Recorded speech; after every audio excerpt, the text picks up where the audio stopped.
Mais comment est-ce possible? Les Brugeois hier face à Gand sont passés de l'euphorie de la victoire contre Anderlecht la semaine dernière au désespoir total. Les mimiques d'Amokachi, Vermaat, Van der Heyden et Stalens en disent long. En cause, la malchance et peut-être ces incantations mystérieuses de Petry.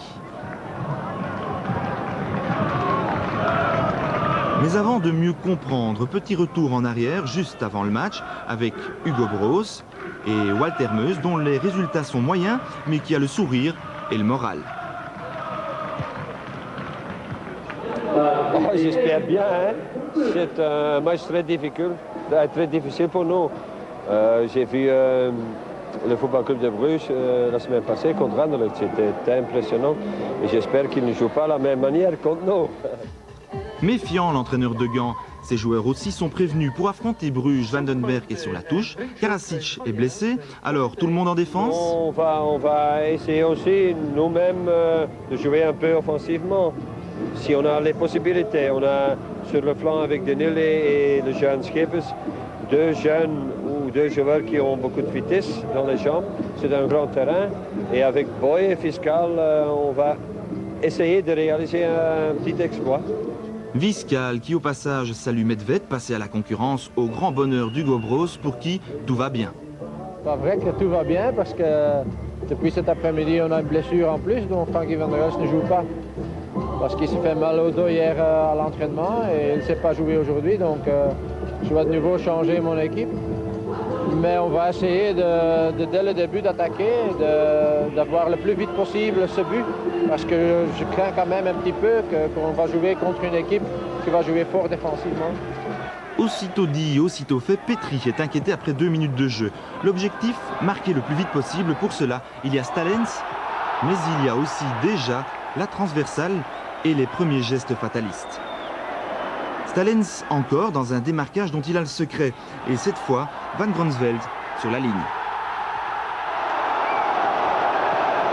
Lorenzo Stalens au 7e ciel contre Anderlecht, mais qui, face à Petry, semble vraiment maudit.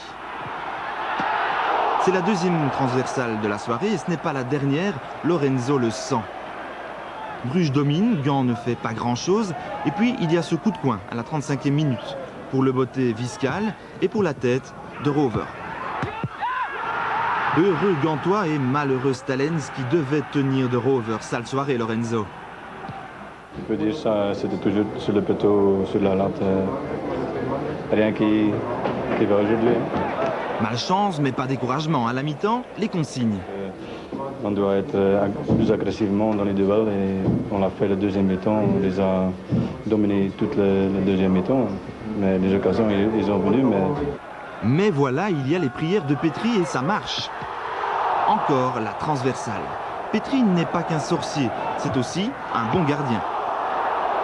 Un excellent gardien qui continue à avoir de la chance.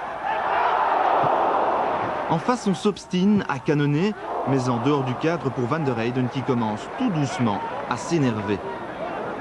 Les Gantois, eux, jouent le contre à merveille. Boy échappe au hors-jeu, trouve sur la droite de Rover, et puis...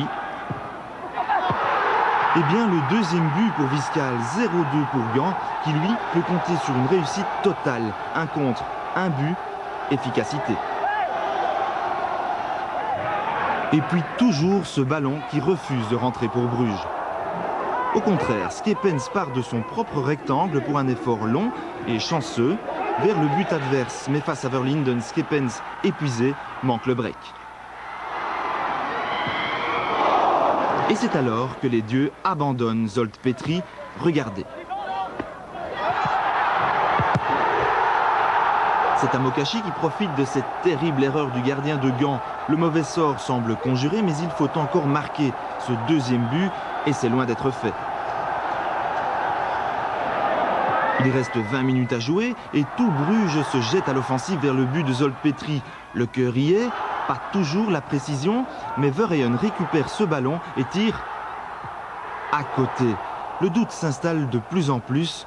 Regardez Verheyen. Une minute plus tard, Vermaat s'échappe sur la droite. Son centre est parfait pour la volée d'Amokachi. Ah là là là là là là. Van der Heyden tente alors un solo à un homme. 2 et l'envoie encore au-dessus. C'est alors que Petry sent le danger et ressort quelques formules magiques.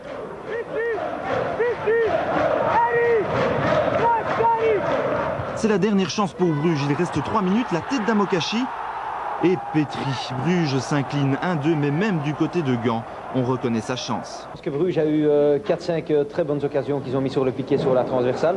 Mais bon, il faut un peu avoir la chance. Et comme je l'avais dit, on a eu la chance de pouvoir marquer le premier, ce qui nous a permis de jouer un peu la contre-attaque. Et bon, on a su marquer le deuxième but en contre-attaque, ce qui est très important pour nous. Et puis on a su garder le résultat en se battant.